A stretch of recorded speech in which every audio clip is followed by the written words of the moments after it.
बिस्मिल्लाहिर्रहमानिर्रहीम। आज का सवाल वक़ार ख़ान नियाज़ी ने मियाँ वाली से पूछा है कि प्राइज़ बॉन्ड की शरई हैसियत क्या है? क्या आया इनसे मुनाफ़ा लेना जायज़ है? तो इस सवाल के जवाब में 3 हिस्सों पर इसका जवाब मुश्तमिल होगा। पहला तो ये कि इसका शरई हुक्म क्या है। दूसरा ये है कि जो बाज़ उलमा इसको जायज़ कहते हैं, उनके बारे में बताना मकसूद है कि वो किस बिना पर इसको जायज़ कहते हैं। और तीसरी चीज़ जो ये है कि इनके दलाइल का रद्द के जो इनको जायज़ कहते हैं वो ठीक नहीं है।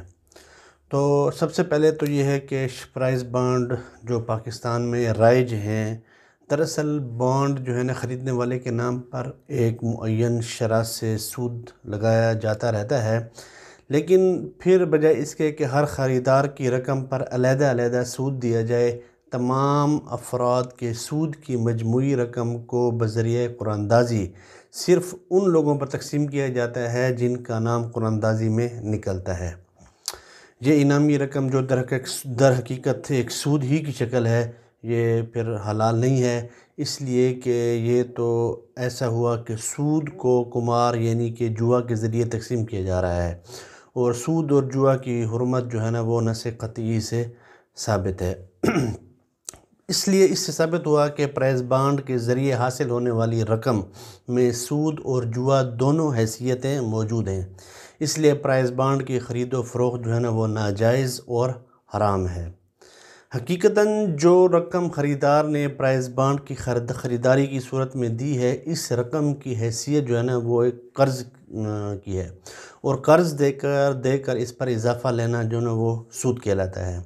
ख्वाह कर्ज़ की असल रकम पर इजाफ़ी रकम का मिलना यकीनी हो या इजाफ़ी रकम मिलने का एहतमाल मौजूद हो, इस एतबार से प्राइज़ बॉन्ड की लेन देन जायज़ नहीं है।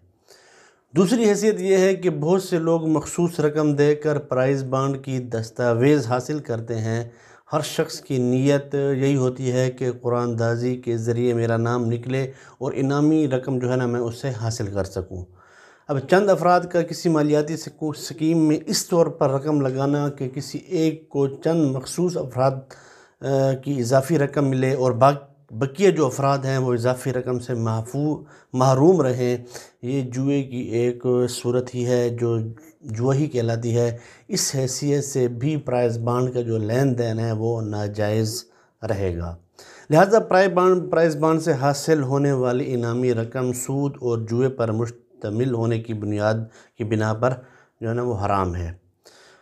हाँ, जो दूसरा हिस्सा है सवाल के जवाब के, वो ये है कि जो कुछ अहले सुन्नत उलमा हैं हमारे ख़ास तौर पर बरेलवी मकतबा फ़िक्र के हवाले से, वो इसको हलाल कहते हैं, और वो इसकी ये दलील पेश करते हैं कि नाजायज़ होने के दोनों असबाब जो मैंने पहले बयान किए हैं कि इसमें जुआ पाया जाता है और सूद पाया जाता है, वो कहते हैं कि दोनों चीज़ें जो है ना वो इसमें नहीं पाई जाती, ना तो सूद पाया जाता है और ना जो है ना वो इसमें जुआ पाया जाता है। वो फरमाते हैं कि प्राइज़ बॉन्ड में सूद नहीं पाया जाता क्योंकि सूद कर्ज़ पर मुतय्यन इजाफ़ा बतौर शर्त होता है, जबकि 200, 500, 1000 रुपए वाले प्राइज़ बॉन्ड पर लाखों रुपए का इनाम का निकल आना, ये शरअ सूद देना की तारीख़ में इसकी तारीख़ में कहीं भी नहीं मिलती। इसके नाजायज़ होने का जो दूसरा सबब है वो जुआ होता है, वो भी यहाँ नहीं पाया जाता क्योंकि जुए में सारी रकम जो है ना वो डूब जाती है या फिर कई गुना ज़्यादा आ जाती है। तो यहाँ इनाम निकलने या ना निकलने दोनों सूरतों में असल ज़र जो है ना वो बंदे का महफूज रहता है। तो इससे मालूम हुआ कि नाजायज़ होने के जब दोनों इम्कानात बराह रास्त मौजूद नहीं हैं, तो फिर प्राइज़ बॉन्ड का लेन देन नाजायज़ होने की वजह न हुई, लिहाजा फिर इसका जो इससे जो इनाम लेना है वो भी जायज़ होगा। तो इन हज़रात का जो आज को सवाल का जो तीसरा जुज़ है कि वो इनकी इस दलील का रद्द देना है कि इसमें जैसे वो फरमाते हैं कि सूद भी नहीं पाया जाता क्योंकि ये इनाम है, हुकूमत की तरफ से इनाम मिल रहा है, और जुआ भी नहीं पाया जाता। तो उनका जवाब ये है कि इसमें दोनों कबाहतें सूद और जुआ दोनों मौजूद हैं, کیونکہ مختلف لوگ جو ہے نا ایک برابر رقم لگاتے ہیں، جیسے کسی نے 100 والے بانڈ بہت سارے لوگ لے لیں گے، 200 والے لے لیں گے، کیونکہ قرآن اندازی بھی ایک جیسی ہی مالیت کی ایک بیک وقت نکلتی ہے، لیکن نتیجہ کسی کو زیادہ اور کسی کو کم اور کسی کو کچھ بھی نہیں ملتا، یہ اس میں بانڈز میں ہوتا ہے۔ تو یہ ظاہری بات ہے یہ جوئے کی صورت ہے، اور سارے ہی یہ سوچ کر بانڈ لیتے ہیں کہ شاید میرا انعام نکل آئے، اور نکل آئے تو واہ واہ ہے، نہ نکل آئے تو دمادم مست قلندر ہے، ٹھیک ہے نا۔ تو یہ کیفیت بھی جوا ہونے کی ہی ایک دلیل ہے۔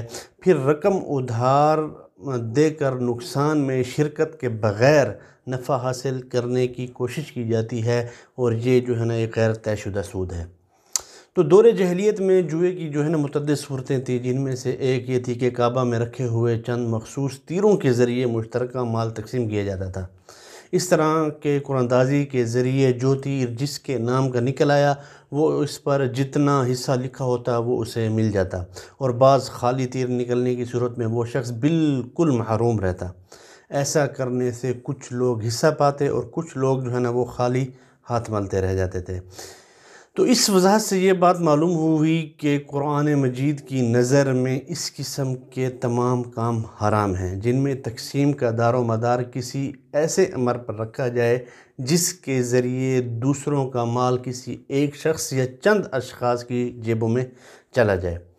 تو دریافت کردہ جو ہے نا وہ انعامی سکیموں میں یہ خرابی بدرجہ اتم موجود ہے، لہٰذا ان کے حرام اور ناجائز ہونے میں کسی قسم کا کوئی شبہ بھی نہیں رہتا۔ امام ابو بکر جساس رحمۃ اللہ علیہ جوئے کی حقیقت بیان کرتے ہوئے لکھتے ہیں، جوئے کی حقیقت یہ ہے کہ کسی کو فکر اور اندیشے کی بنا پر مال کا مالک جو ہے نا وہ بنا دیا جائے، یعنی نتائج سے قبل کسی موہوم خطرہ کے پیش نظر فکر اور اندیشے میں مبتلا ہونا کہ اسے کیا ملے گا، کم یا زیادہ، یا محروم رہے گا۔ اب جوئے میں جو رقم بھی ملتی ہے وہ محنت یا کسی خدمت کا صلہ نہیں ہوتی، بلکہ محض اتفاقی امور پر اس کی بنیاد رکھی جاتی ہے۔ بعین ہی یہی صورتحال انعامی سکیموں میں پائی جاتی ہے۔ بعض لوگ اسے انعام کہہ کر جائز سمجھتے ہیں، حالانکہ اس طرح کسی کو دی جانے والی رقم کو کسی صورت انعام نہیں کہا جا سکتا، کیونکہ انعام جو ہے نا وہ حسن کارکردگی یا اعلیٰ خدمات کا صلہ ہوتا ہے، جبکہ اس میں یہاں پر تو ایسا ہوتا ہی نہیں ہے۔ دوسرا یہ کہ انعام حاصل کرنے والے سے کچھ وصول نہیں کیا جاتا، جبکہ انعامی سکیموں میں شمولیت کے لیے کچھ نہ کچھ وہ دینا پڑتا ہے۔ انعام میں کچھ وجوہ ترجیح بھی ہوتی ہیں جب ان سکیموں میں کامیابی کی بنیاد، جبکہ جو یہاں پر سکیمیں ہیں یہاں پر صرف ایک محض اتفاق ہوتی ہے جس کو کامیابی کا دار و مدار بنایا جاتا ہے۔ اب اس کاروبار کے حرام ہونے کے لیے یہ کافی ہے کہ اس میں جمع شدہ رقم سے کچھ حصہ تقسیم کر کے باقی رقم جو ہے نا وہ ہڑپ کر جانا لوگوں کا مال جو ہے نا ناجائز ذرائع سے کھانا ہے، جس سے اللہ تعالیٰ نے سختی سے منع بھی فرمایا ہے۔ ارشاد باری تعالیٰ ہے، تم آپس میں ایک دوسرے کا مال باطل طریقہ سے مت کھاؤ۔ لہٰذا جن حضرات نے اسے جوئے کی قسم قرار دیتے ہوئے حرام اور ناجائز کہا ہے وہ برحق ہیں، اور ان کا موقع بالکل درست ہے۔ قسمت آزمائی کا سہارا لے کر اسے درست کہنا یہ صحیح نہیں ہے، کیونکہ وہ قسمت آزمائی جس کی بنیاد محض وہم و گمان اور اتفاقی امر پر ہو وہ ناجائز ہے، جیسے قرآن کریم میں تیروں کے ذریعے قسمت آزمائی کو حرام ٹھہرایا گیا ہے۔ جیسے قرآن مجید میں آتا ہے، تمہارے لیے یہ بھی حرام ہے کہ تم پانسوں کے ذریعے اپنی قسمت معلوم کرو۔ اب اس کے علاوہ اسلام میں قرآن اندازی کی اس سادہ سی صورت کو جائز قرار دیا ہے جس میں دو مساویانہ حقوق رکھنے والوں کے درمیان فیصلہ کیا جاتا ہے۔ لہٰذا ایسی قرآن اندازی جس میں قرآن اندازی قرعہ ڈالنے والوں کے حقوق مساوی نہ ہوں بلکہ صرف سکیم میں شمولیت کی وجہ سے ان کا حق تسلیم کیا جائے، اسے قمار اور جوا کہا جاتا ہے۔ ایک مسلمان کے لیے اس سے بچنا انتہائی ضروری ہے اور اسے بچنا بھی چاہیے۔ وما علینا الا البلاغ۔ السلام علیکم۔